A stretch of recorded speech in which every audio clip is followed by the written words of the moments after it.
Okay, I will let people in now.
Welcome, everyone.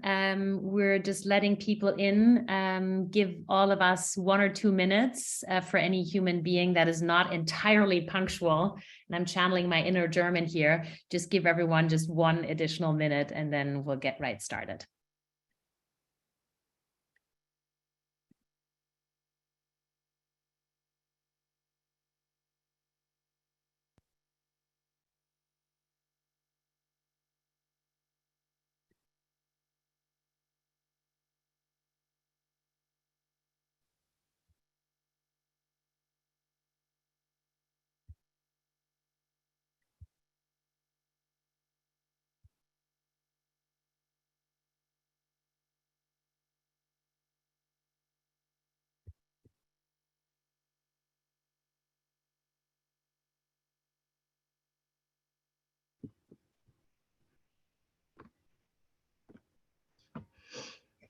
Great. Well, hello, everyone around the world. Lovely to see you. We'll just kick right off. As people continue dropping in, we'll be able to include them in the conversation. My name is Saskia Broyston, and I'm one of the co-founders and CEO for over a decade of Social Business. As many of you know, who've been involved with our work, we believe in the power of business to end poverty and the climate crisis. And we have both an impact investing arm where we finance social businesses and emerging economies to help them get off the ground and grow their impact in a sustainable way. And we also have a corporate consulting arm where we help global corporations adopt the principles of social businesses into their core work. And so obviously, this year is a very special year for me as one of the founders. Social Business has turned 10 years old. So time flies, we're getting old, and I need glasses now, but it's still been fun for the last decade. And as part of our anniversary celebration, we wanted to spotlight a number of our social businesses to hear the backstory, how were they founded, why did it all happen, et cetera, et cetera. And particularly, we were interested in stories where there's also an intersection with global corporations to discuss, how do both sides inspire each other, how do both sides, so social businesses and corporations, actually benefit from each other, and how can we get that powerful combination to actually grow more impact in the world. And so that's what we're doing today. And so I'm very excited today to finally help you sort of answer one of those most unsolved questions, one of those most unsolved mysteries in the world, which is who sewed your IKEA pillow? And that's also what drove many of you to join us here today to solve that unsolved mystery. Spoiler alert, we see Sumita and Rangsutra already in the room here, who certainly had something to do with sewing that IKEA pillow. So I'm pretty sure we have the answer in the room, but you will find out later. More details. So what can you expect of today? We will be learning about the story of a fantastic social business in our portfolio called Rangsutra, which was founded by Sumita Ghosh, who's here as one of our star speakers. And I will introduce her a little bit later when we move into the fireside chat. We also be learning about a global corporation named Ikea, which I think pretty much everyone in the room knows as well. And we will be hearing from Karine Margot, who's part of the Ikea social entrepreneurship team, but comes from the commercial side as well. And we will learn about how those two parties actually partner with each other and how they work with each other. And we'll also learn about how this is not just an opportunity for IKEA, but for many other corporations out there. We call this type of partnership social procurement when corporations buy from social businesses or partner with them to improve their ESG footprint and ideally go way beyond ESG, because ESG is just the beginning. So that's what we can learn today. And maybe we'll hear some interesting and fun stories that I didn't even know we might be learning about today. So it's going to be an action-packed 50 minutes that we have today ahead of us. But before we solve that mystery that I told you, and I hope everyone's already sitting at the front of their chair, we will be starting with some educational content, and you will be witnessing something else very exciting, namely a world premiere. And this world premiere is the world premiere of launching a report on social procurement with a focus on textiles. So what can the fashion industry really do to solve social and environmental problems? That's what we will be briefly hearing from one of our amazing team members, Virginia Rolando from Social Business, who's our textile specialist and who's also been helping and putting together this report. So in other words, the agenda today will be, we'll briefly be hearing from Virginia on what the specific opportunity in social procurement is in the textile area. Then we will be moving to the fireside chat with Rangsutra and IKEA. And finally, we'll have the chance to interact with all of you, ask questions, and have a little bit of a discussion. So that's the plan for today. I hope it makes sense to you, and looking forward to the discussion. And with that, I'll hand over to Virginia Rolando from YSB, who will talk us through the textile report and will launch this world premiere. Thanks so much, everyone. Virginia, over to you. Thank you. Thank you so much, Saskia, for the little introduction. It's a great honor to be presenting this piece of work. A lot of people have been contributing to it from different angles, not only within YSB, but also a lot of intermediaries and social enterprises, more than 50 of them. So it's really, really great to represent this group of people. So on to the next slide.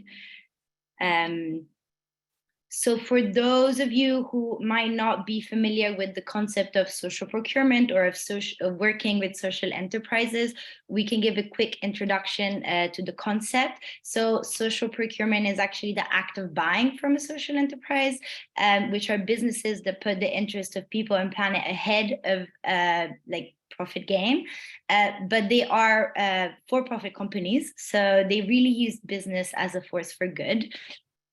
These companies therefore become a part of the value chain, and through supplying from them, social or environmental impact is achieved. So in the fashion industry, as you can probably imagine, these are very hot topics at the moment. There's a very big request from consumers and from NGOs for brands to improve their social and environmental practices. COP27 is going on right now, and fashion is a big part of the conversation. So this is a very important topic. So brands are trying to improve their compliance, which is more about meeting minimum standards. But of course, it's good to do sustainability programs and working in CSR activities and, trying to improve the transparency. But by working with social enterprises, brands and other companies can solve multiple problems at once and create impact directly through their supply chain rather than externally through a different program. So on to the next slide. So the kind of research that we have done in this report is about all the different opportunities that exist in the fashion and textile sector.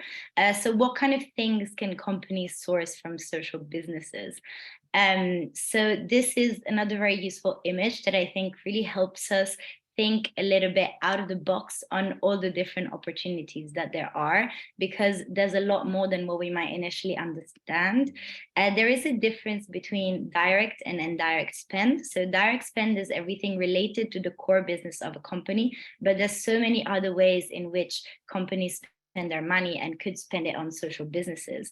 So for a fashion brand, direct spend would be like raw materials and trims and, you know, all the embroidery and finished products and the design stages. But there's a lot more that is also in logistics and distribution and end of life and all kinds of services. And actually, social enterprises do tend to work in all of these sectors, which is really great. But there's also a lot of textile opportunities in indirect spend. So you don't actually need to be a fashion company to be sourcing textile and fashion items. So an example that I really like to use is the example of uniforms or company branded clothing, because actually so many companies have uniforms, or if there's like a team building event, so many companies would give t-shirts, and there's just no good reason to not source this from a social business, because it's actually not core part of the value chain, and it can come with very strong social and environmental impact.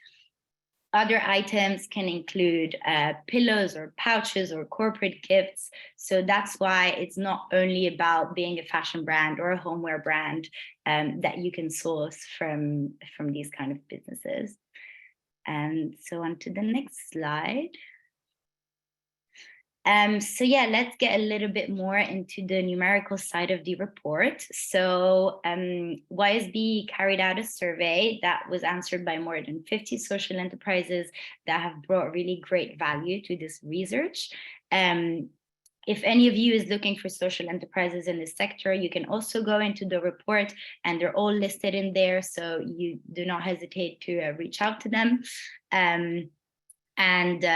Yeah, so as you can see, a wide range of social businesses offer finished products and artisanal products, but is not the only thing. So this is because of the nature of the work. A lot of times, social businesses bring like impact through direct employment of people coming from disadvantaged backgrounds. So they tend to focus on stages of the supply chain where there's a little bit more manual labor. So that would allow them to employ more people. And yes, so Sumita from Rank Sutra will explain a lot more about this, as they are an amazing example of such a company that is directly working on employment.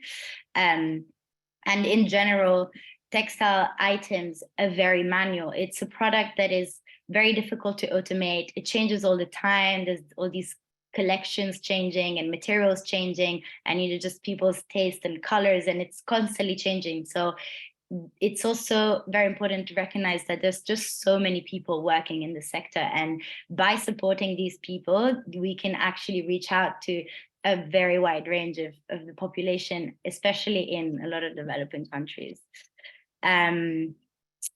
So yeah, you can go on to the next slide. I really want to leave as much time as possible to the actual talk, and I really hope that you can go into the report itself.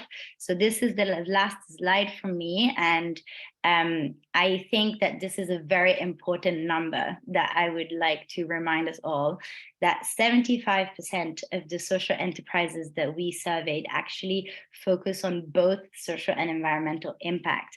And this is a very key number, because this is the proof that these organizations really care about positive change, and they can really support other corporates in solving a lot of their issues in parallel.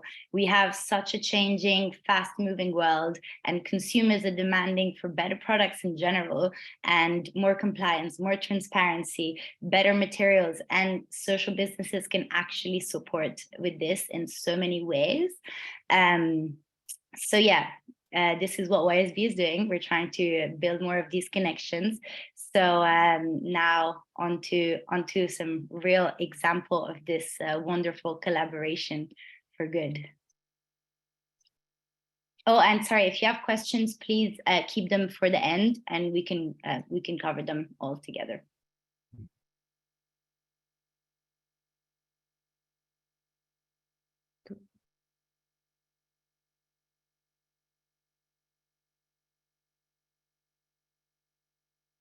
We can't hear the sound.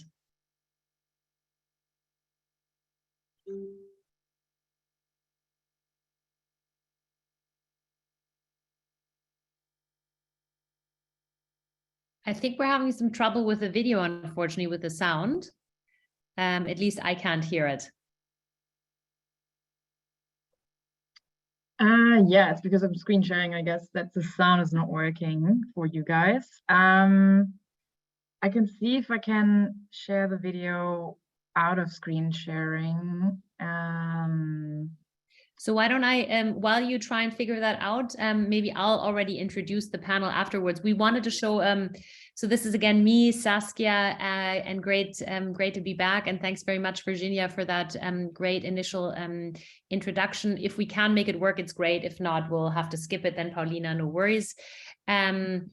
Basically, we now wanted to show you an amazing little video that actually shows the work of Rangsutra and what it actually looks like on a day-to-day basis to make it more easy for everyone to understand the fantastic work that Sumita and her team are actually doing. But if that's not working, I would suggest we go directly into the fireside chat. Paulina, is it definitely off? I'm not exactly sure how to share the sound as well.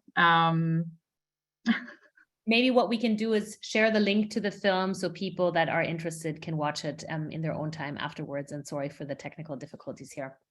Yes, let's do that.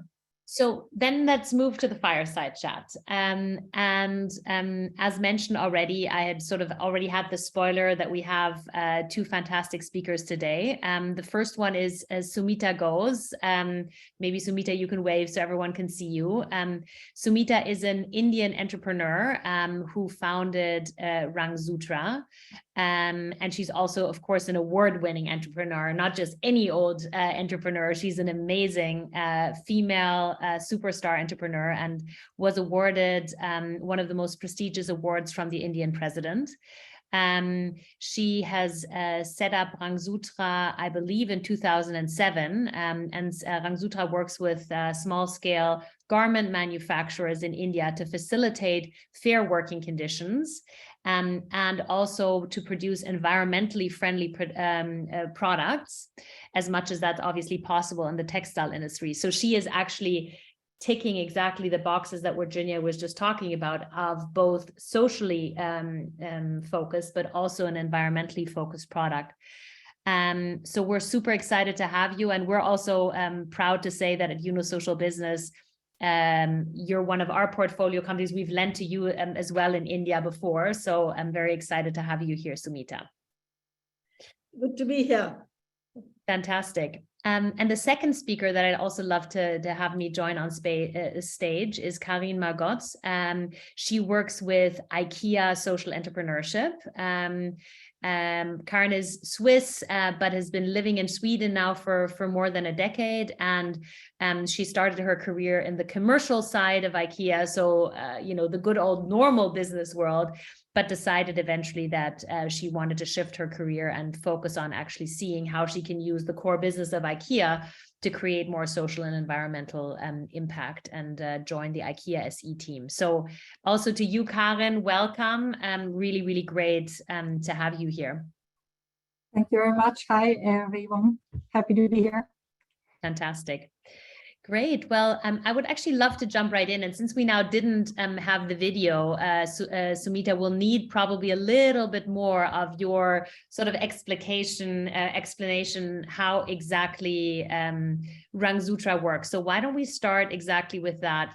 Tell us a little bit about yourself, about what Rangsutra does exactly, what its vision is, where it wants to go. So we just have a little bit of a picture before we jump into anything else. Thank you, Saskia. pardon my voice. I'm recovering from a sore throat, but otherwise I'm fine. Yeah, so Rangsutra, actually, we started it in 2006. And I'm not the only founder. There were 1,000 artisans who started it with me.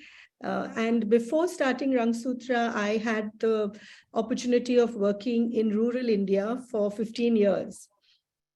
And, working in different parts of rural India across doing different kinds of work, like, ensuring access to health care for women and children, especially to education, access to clean drinking water, and other stuff. What I realized is that one of the key things that was missing was access to gainful employment.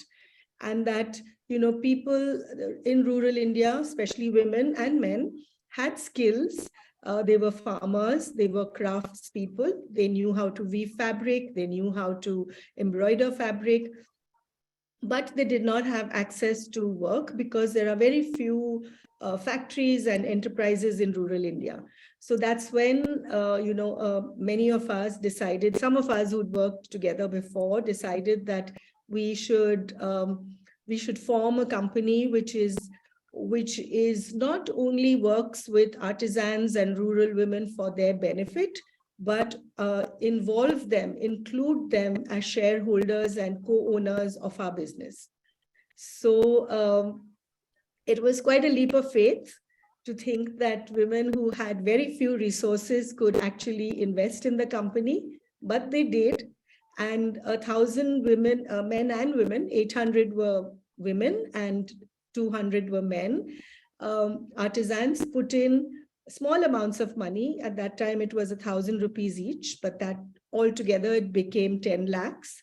So the power of collective action is massive.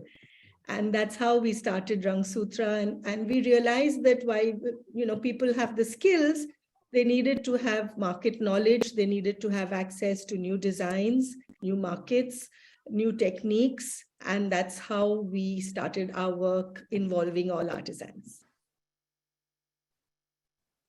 Fantastic, Sumita. And how many women are now working with you on a daily basis? And who are like some of your illustrious clients that you have out there nowadays? So we have around 2,000 plus women working with us on a daily basis. And some of our illustrious clients, one of them is right here with us, Ikea, Karin from Ikea. And we work with other clients in India as well, like Fab India. But with Ikea, we started our partnership, I think it was in 2013, actually before that, in the development phase. And that's really been an amazing partnership, and we've grown from strength to strength. I'll talk more about that later. Yeah. Fantastic. Maybe one more thing, Sumita, for for people in the room that may not be so familiar with the Rangsutra example, what's the difference between any old textile factory and what you're doing at Rangsutra? And like, what does that mean in terms of living conditions for the mainly women that are actually working with you, etc.? Can you elaborate a little bit more on why this is such an important social impact? Yeah, so there are many differences, huge differences. Actually, one of the key ones is that we make work available to the women in their villages. This means that they don't have to migrate to towns in search of work. Many women cannot even leave home because they have families. They can't leave home and move to another place. So as a result, they don't have access to work. So we make available work in their villages. Second most important is we realize that, when they work from home, traditionally craftspeople in India work from home. But we realize that when they work from home, the work is they're not able to focus on their work so much. There's a lot of disturbance coming from, other people at home they have to cater to.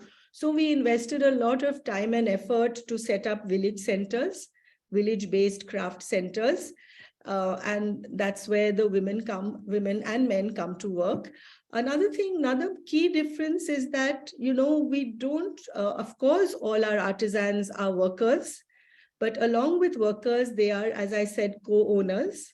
Many of them are also co-creators. They are involved in the designing of our products. Of course, they're involved in the making. Another very important fact is that, we realize that it cannot be a very vertical kind of organization. We cannot go to all the villages and check if quality is right. So we've invested a lot of time in building skills and training people to be able to manage, women to be able to manage production in their village level. So whether it's organizing a group of women who are in your village, being responsible for them, ensuring that they get work, keeping record of all the work that they're doing quality control from beginning to end. So they're very active members in the supply chain. They're not, of course, as I said, they're all workers, they're all artisans, but they're also managers, they're also supervisors, they're also designers. Mm-hmm. And of course, owners of the company. So that's what really makes it different from other factories. Fantastic. No, I think that helps. And I understand also they probably even have higher incomes than in a typical setup like this. So you didn't even mention that very strong that's point that I'm aware of. You're like, sure. That's given. I mean, the whole reason we set up Rangsutra was to ensure sustainable work and livelihoods and employment for women and artisans. And, this has also come with, of course, the money is very important, but with it has come a lot of self-confidence in women. They've been able to, have a voice, have a say in how they work, in the matters of home, because they're contributing to the family income, into decisions like we need to invest in sending our daughters to school. So, so that we can take them away from housework and other, farm work that sometimes they have to do. So all that has really, and they have mobility is the most important thing. There are so many women who had never hadn't seen a world beyond their village and maybe their parents' village. So just 2 villages. Yeah. But after associating with us, they come to Bikaner, to the city, to participate in meetings, in our annual general meeting, for training workshops. They've gone to each other's, like women from Rajasthan go to Varanasi, where our other center is, and vice versa. So it's really opened up their world, and they are so much more independent. Yeah, I'd say that. And Sumita, the stories that you're telling really remind me of the Grameen Bank, which my co-founder Mohammed Yunus has obviously set up, that serves over 9.5 million women with small loans, and who has also been able to, through these loans, make them so much more self-confident and like provide opportunity for the women to pick it up and build their own businesses, which is exactly what you're doing. So those stories, ring very familiar with our heritage at Yunus Social Business as well. So that's why we loved your business from day one. Perhaps over to you, Karen. Obviously, you know the story of Rangsutra very well, and you guys have been collaborating with Ikea for more than 8 years, in also helping to grow the business, grow Rangsutra over the years. So I'd love to hear from you. How did it all start from the Ikea perspective? How did you get involved with Rangsutra? And later, I do want to also ask you, how is that also translating not just to Rangsutra, but to other social businesses that you are partnering with, Karen? Yeah, thank you. Actually, I just noticed that also Rangsutra and Ikea has a 10-year-old jubilee. Did you know that? We can celebrate together.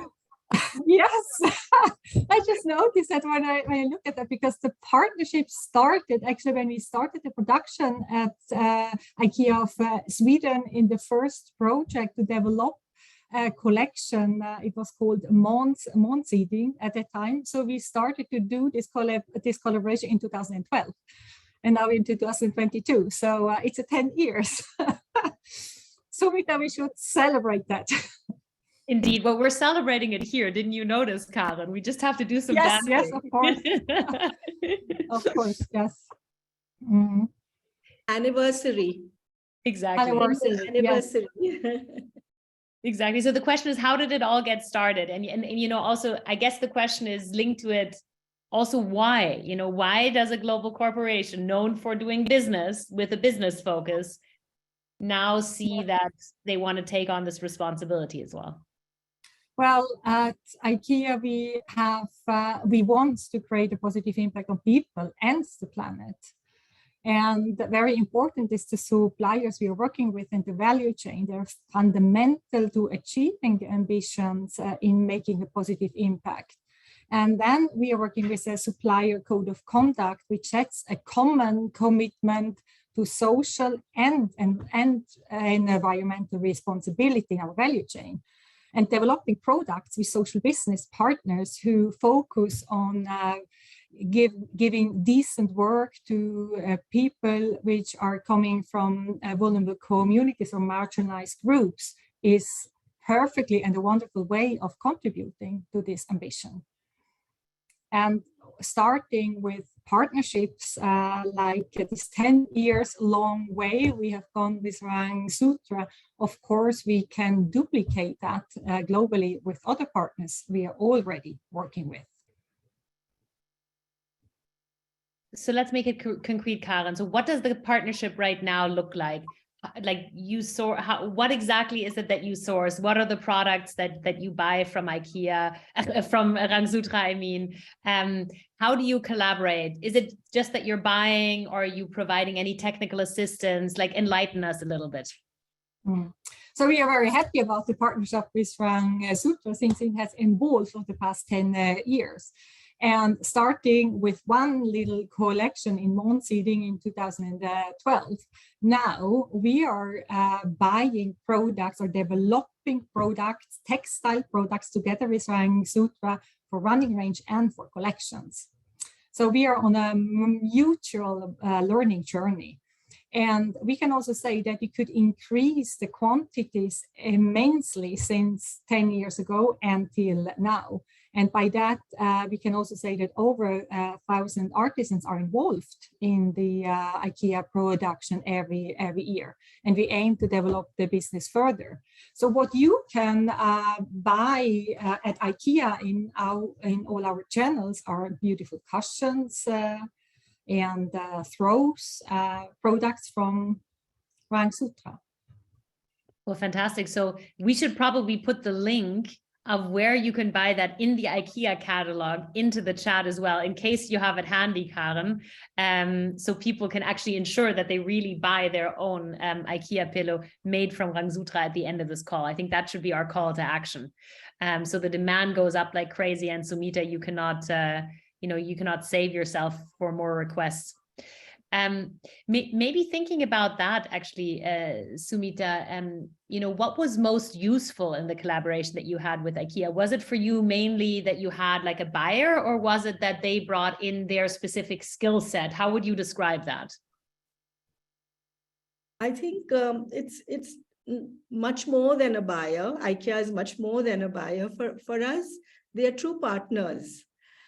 Because I remember our very first meeting with the IKEA team. This was before, in fact, 2012, where I mentioned to them that, look, at that time there was no IKEA store in India.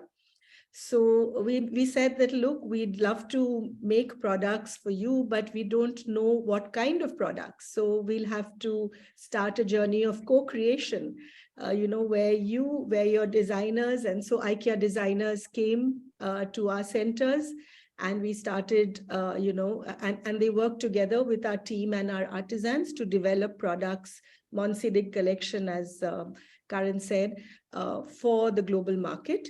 And so that's how it began as a true partnership, and it continue. When we first started, we started working in one room which had 12 sewing machines, and there were 20 women. So that was it. We didn't have, we didn't have any space, nothing, but somehow IKEA had this trust that we will grow as we grow our business. And therefore, and that's how we, initially began in a very small way. And the IKEA team handheld us throughout, apart from, creating new products to ensure quality, to ensure that, proper documentation. So there is transparency in the supply chain. We know who's making the product. Is she being paid properly? So all that, and one major thing that happened was the shift from home-based to center-based work, which initially the artisans resented because they wanted to work from home, but it made such a huge difference later on that today our artisans don't even want to go, stay at home on Sundays. They want to come to the center to work because it's a place of learning, a home away from home, where they learn, get to meet each other, meet their friends, share their and work together. And you said it made a huge difference in terms of productivity, or in how far did it make a huge difference to move from home to center work, just so I understand? Productivity, then learning new skills, learning how to manage their time, learning how to, from each other, teaching each other, all that also helped. Mm-hmm. Mm-hmm. No, makes sense. Hey, and maybe coming back to you, Karen, I mean, again, you sort of started alluding to, why IKEA cares about social and environmental topics, but perhaps do explain the IKEA Social Entrepreneurship BV as a, separate team actually focusing on this, because I don't know if everyone in the call knows about IKEA Social Entrepreneurship BV. Okay, then I first need to explain. So we are working on a very broad scale at IKEA with social impact. And one way in working with social impact is within the supply chain. And that is basically what we are doing in the cooperation and the partnership with our social business partners, Asrang Sutra. So that is in IKEA Social Entrepreneurship at Range and Supply, where we develop the products. And in addition to that, we have another leg at IKEA, as you mentioned, Social Entrepreneurship BV, where they are more working on the anthroposophic part, and also have the possibility to work outside the supply chain. So together we have a much broader space where we can actually together create social impact on many different ways. And in addition to that, we have also our local markets, which focus more on creating social impact on their market, tackling the challenges they have in their market. So all together, of course, we have a very close relationship with each other, and all together we can contribute to create positive impact. No, that's fantastic, Karen. Thanks. Sorry, go ahead. You were saying. So, and maybe it's also important to say that the IKEA vision is to create a better everyday life for the many people. So it is our ambition to create positive impact for everyone across the value chain and outside. So by growing then the IKEA business even more, we can provide decent work for people inside and outside the value chain. And that is a part we are working on. Indeed. All together. And thank you, Karen, for also clarifying. Especially, I mean, IKEA is anyway, a very complex and very exciting structure that, like, the majority of your business is also owned by a foundation. The foundation in turn is separate from the business and also gives, a lot of money, as one of the second or third largest donor in the world in terms of the amount of money that they give to social causes. So I think there's always, like, when you hear IKEA, there are so many different, like, facets that you need to understand to actually even understand how you're trying to make that difference. So I think that was definitely very helpful. I just want to touch a little bit on challenges. I think, Sumita, you talked about it at the beginning, or just now already, saying that, well, we had, like, I don't know, 12 machines and just 30 people, or even less probably. I don't remember the exact numbers anymore. So how do you, I mean, like when you have that, it's very hard to obviously work with a large mammoth like IKEA. And I think that's also generally a topic that we've heard from corporations when they said, you know, we would love to work with social businesses, but like there's just too much of a gap in terms of size.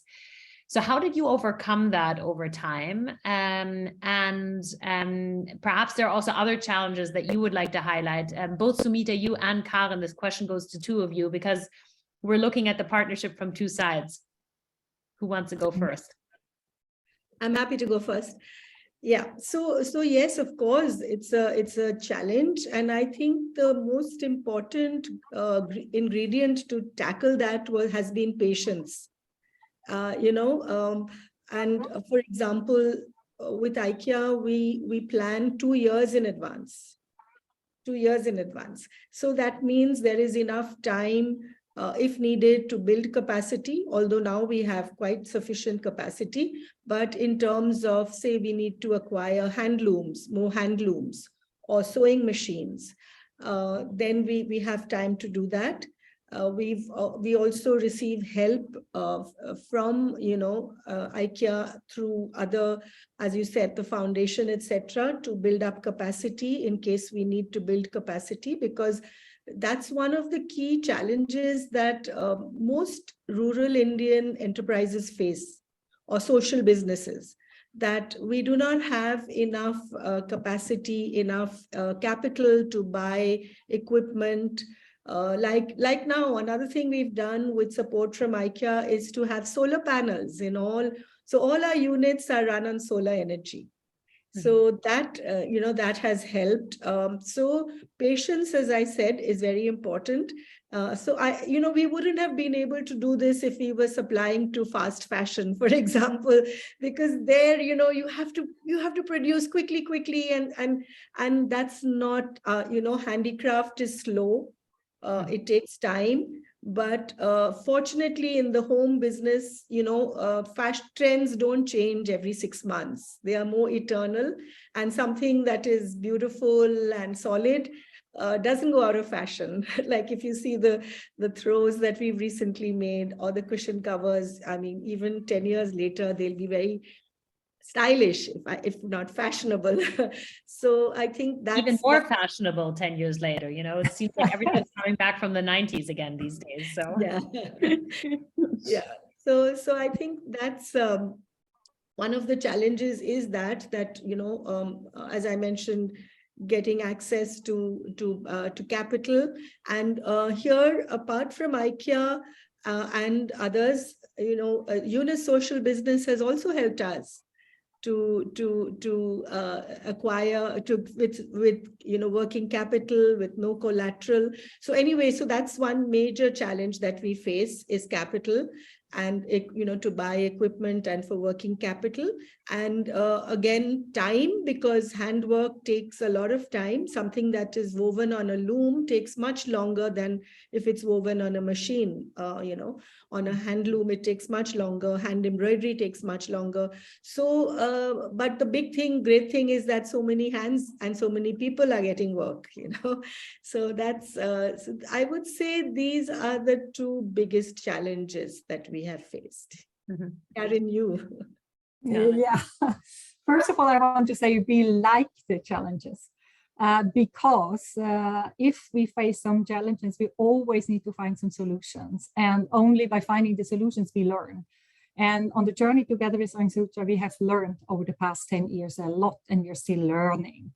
And I hope you also see, how great the outcome is now with the beautiful products that we are having in the store. And I hope you all agree with that, the ones who have seen it. But if I need to say two challenges that we have faced or are still facing over time, is first of all the capacity. How can we create sufficient capacity for the artisans? Because as we have heard, we are talking about handwork, and it's very difficult to plan handwork depending on the product. How much hours do we need, and so on? How can we manage to create sufficient work year round for the artisans involved in the supply chain? And the second really big challenge for us is the pricing and the prices. And of course, on one hand, we need to create a stable income for the artisans in supply chain. And on the other hand, we also need to deliver products at prices as low as many people as possible can afford them, because we are a for-profit organization. Only by selling the products we can create an impact on the other hand. And that actually beautiful comes together again to the IKEA vision to create a better everyday life for the many people.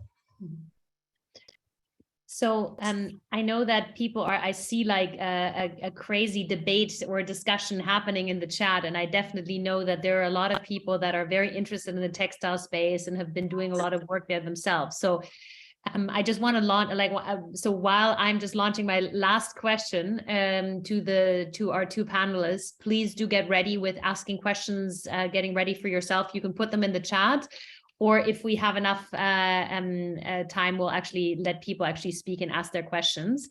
So, so the last question to you guys is, you know, this all sounds lovely and it sounds great and it sounds like a beautiful collaboration, but in the end, to be able to, you know, make this really impactful in the world, we're going to have to scale this up even further. So I guess my question to you, Sumita, is like, how do we scale Rangsutra more? And perhaps is there also like a topic of replication so that others copy your model rather than just you scaling it up massively? And the same to you. How do you, Karen, how do you actually ensure that it's not just Rangsutra, this beautiful example, but that there are hundreds, thousands, tens of thousands of suppliers that actually work according to these principles? Sumita, I'll let you start. Yeah. So yes, of course, scaling up. Of course, it should be replicated, and you know there are so many other organizations who can do what we do. You know, it's just that they need help, sort of a helping hand in the beginning. But speaking for Rangsutra, we are very ambitious. Why?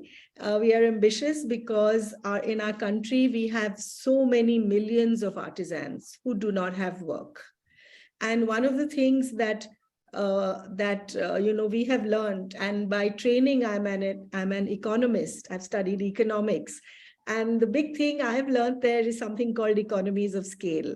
So I think that, you know, we've managed to, in a way, so what we find is that as we grow from one unit to another unit, we're able to have certain economies of scale because the core things that, you know, inputs that we have to give remain the same. Also, we, you know, get like better price from suppliers. If you are buying in bulk, that helps. Because when you buy very small quantity of yarn, for example, it costs more than if you buy in bulk. So things like that, yes, we are very ambitious. And of course, we'll be partnering with other organizations in the country because our work is focused mostly in North India and West India. And, you know, and we work with artisans in Jammu and Kashmir, Rajasthan, Uttar Pradesh. But in other parts of India, also there are amazing crafts, like in the eastern part of the country. So we will be working there with IKEA and with others as well. There are, you know, there are other buyers and other retailers who can step in here and support scaling up, not just of Rangsutra, but other enterprises like ours. Karen, what about you? Yes, as you know now, we have started like 10 years ago with Rangsutra, and there has been a few social businesses in the beginning where we started up. But nowadays, we are working globally. We're working in Southeast Asia. We are working in Latin America. We're working in Central Europe. So we are scaling the social businesses based on the learnings that we are having, and of course, based on the products and the product needs of our customers, we are scaling bigger and bigger. Our ambition is, of course, to create or to contribute to a greater social impact, and we want to do that globally. So, but still, I really need to mention we are we can only be as good as many products as we sell. So that's how we create the impact. So it is always based on business needs. And we are not only scaling in textiles, then we are also looking into other materials like wood or glass or whatever it could be, so that also in other area we can contribute. So that's basically how we look into scaling the business, but always taking the learnings from the businesses we are working with. Yeah. And as a matter of fact, Karen, just to add to what you're doing as IKEA, we're actually collaborating with you on investing in social businesses in the waste sector, because obviously waste and how that can be recycled and how it can be used for circularity is also part of our mutual ambition. Fantastic. Well, I think now it's time for questions from the audience. So let's just be crazy and try if it works to see if people can just ask the questions directly. So just speak up, whoever dares to speak first, and otherwise we'll look at questions from the chats. Who's gonna dare to join the whole room? And if you speak up, please just introduce yourself quickly. Hi, my name is Jessica Trejo, and I'm just gonna go for it. I posted it on the chat, but we are in the company that I work for is a normal corporate for profit. We're trying to integrate now social business into it. But unfortunately, one of the main questions is about the price competitiveness. And this is, Karen touched a bit about it, but is there something like a price range that IKEA considers acceptable when you think, okay, a normal supplier is X% cheaper than a social business, but it's still within the borderlines? Or how do you make this decision?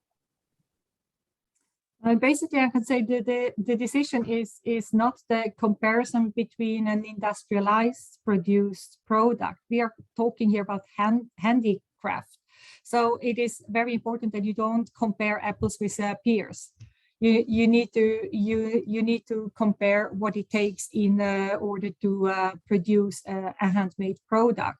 And in the cooperation with Sutra, I can actually say that we are very competitive on the market. We have very good prices, and for us as IKEA, we are rather a low cost company, so our prices cannot be that high. Our ambition is to produce prices at so low prices, products at so low prices that many people can actually buy there. We are a company for the many, so it should be accessible for those people, for all of us. So of course there is kind of a price range, but I really would like to emphasize, if you work together on developing a product, it is possible to make a positive and a profitable business with social business. It has nothing to do with social business or not. You can do a profitable business, and we have proven that over time, not only with Sutra, but also with other social businesses we are working with in natural fiber and wherever, so that it is a profitable business. So I'm very happy to say that and to encourage other corporates to do the same and not to be afraid in stepping in that. Social business is an advantage and not a hinder. Yeah, it's just for the introduction. I'm sorry. It's always this comparison. Thank you. And just so for your information, I mean, we've done some much broad. This is now one example we're showcasing, but at Social Business, together with the World Economic Forum, we've done some much broader research where we've interviewed many companies that are doing what we call social procurement. And there, actually, one of the key learnings was that indeed social businesses are competitive. Here it sounded a little bit like, oh, this is an artisanal product, etc. But there are very also comparable products in the sense, or let's say service offerings, for example, cleaning, right? Like there's a company that does cleaning and hires people from, immigrant backgrounds in the UK. And that's very competitive, for example, in terms of price, just as one example, but there are many other examples. So we've actually seen that the big majority of the social businesses were very competitive in terms of pricing. So you shouldn't worry. We will find social businesses for you and reach out if we can help you with finding some. Great, thank you. I'll reach out. Wonderful. Who's next? And I also see there are great questions. I think if I Robert, could jump in. Yes. Thanks. I have a few questions there, but just Robert from Celine in Sri Lanka. We work with Handloom, about 1,000 weavers across the country. We've just piloted and launched a agricultural banana waste textile bag with blockchain, actually with a Swedish company called Papertail. I mean, we're super excited because we can actually show the full transparency and costings. And the solution works really well for small quantity, high value, smaller designers. So we also see the problem with a lot of fair trade craft sectors is that it's great that we have the Ikeas, and I think that's part of the spectrum, but I also think it's important for the craft community to, identify that there are other brands out there to work towards. That unfortunately, if we all aim for the Ikeas, we can't truly value the value of the craft of what our weavers do and pay them the dignified salaries and bonuses that they should get. That aside, I'm curious, Karin, if a blockchain solution was there, would Ikea actually show the costs and the transparency and the value that it gives the community per product per unit? Very difficult question. But in any case, we are working. IKEA is working on very transparent communication throughout. So you're specifically asking for blockchain. So I cannot answer this question here now, but I could probably come back to you. If, Sure. I'm just, it's something that we've come across that we didn't think was going to be a huge issue, because obviously upstream we thought it would be fantastic that manufacturers come together and use this level of initiative. But now that we have the technology in place, we see brands are getting really scared, and we can understand why brands like Ikea might not want to because of the scale, versus smaller brands who are young, smaller brands are very happy to do so. It's just different. So it was just checking. Anyway, thank you for the... Well, I guess we have some homework for Karin there to connect with Robert on the whole blockchain and transparency topic for afterwards. No, fantastic. And I think Laureen was just speaking up, so I'll let you come in now, Laureen. Yeah, sorry, I'm walking. Yeah, sorry, I'm walking on the streets in the rain in Amsterdam. So we do, I'm Laureen. I founded Tiny Miracles in 2010 and we work in Mumbai. And we have one large partner as well, which is Rituals Cosmetics brand in Europe. And one of the things I find in hindsight, what really helped us was the payment terms we had together. Because they prepaid everything 12 months in advance. And I think that was pivotal for growth and to scale to over 1 million products per year. But I was just wondering, what is Ikea and Rangsutra? Is this also favorable payment terms, or does Ikea have a specific stand on this? Because I think for social entrepreneurs, it's very, very important. Well, I could go first on that. IKEA helps us with advance against orders. So we are able to buy raw material and pay artisans. So that's a huge help for us going ahead. And is this a policy IKEA has, that they pay social entrepreneurs, that they have different payment terms, or is it regular payment terms? Question to IKEA. Basically, it is regular payment terms, but for social businesses, we do some exceptions and it is part of the development process. And if we look the advanced payments that we have done with Rangsutra over years, it means that we developed and we decreased the advance over the time since we're growing the business. Yeah. So our ambition is, of course, to help the social businesses to be self-reliant. But if we see difficulties coming up, we have also the chance and the great opportunity to work together with our colleagues from Social Entrepreneurship BV to help with grants. And one good example was, for example, the COVID relief grants that we could do when the things became very, very difficult during the pandemic. So that not only that you could keep the orders, so the artisans could keep on working, but also that we financially could support over our organization, Social Entrepreneurship BV, the artisans. So we have actually several ways of looking into how can we help and support in the best possible way? But our ambition is always to help the social businesses to become self-reliant. Yeah. And I think also coming into the exact same point here, this is also where actually the collaboration between a social business, a corporate, and an impact investor like ours actually makes sense, because we were able to also provide working capital to Rangsutra, and we are actually doing that for other companies too that have orders with corporates, but are actually not able to pre-finance that. So I think that's where actually the angle of the investor is very important, to add them as well into the equation to actually make this work. Yeah, exactly. Sorry, Saskia, I forgot to mention. No worries, no worries. I have no problem like blowing our own horn, no worries.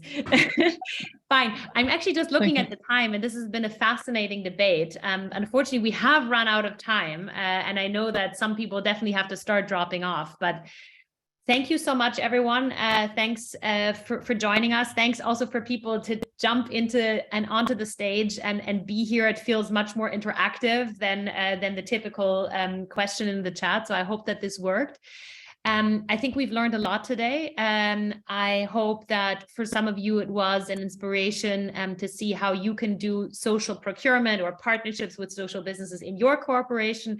For maybe some social businesses that were listening, this may be an opportunity to now reach out to IKEA and see if they want to collaborate too, but there may be so many other corporations that now come to your mind as potential buyers. So I think we've learned a lot, and I'm looking forward to further collaborations. Big thank you to Samita, big thank you to Karen, and to the whole very interactive audience. Again, in the chat you find the research that we've done, particularly on textiles, but on social procurement in general. And I hope you'll stay part of the YSB community. Thanks so much, everyone, and talk to you soon. Bye bye.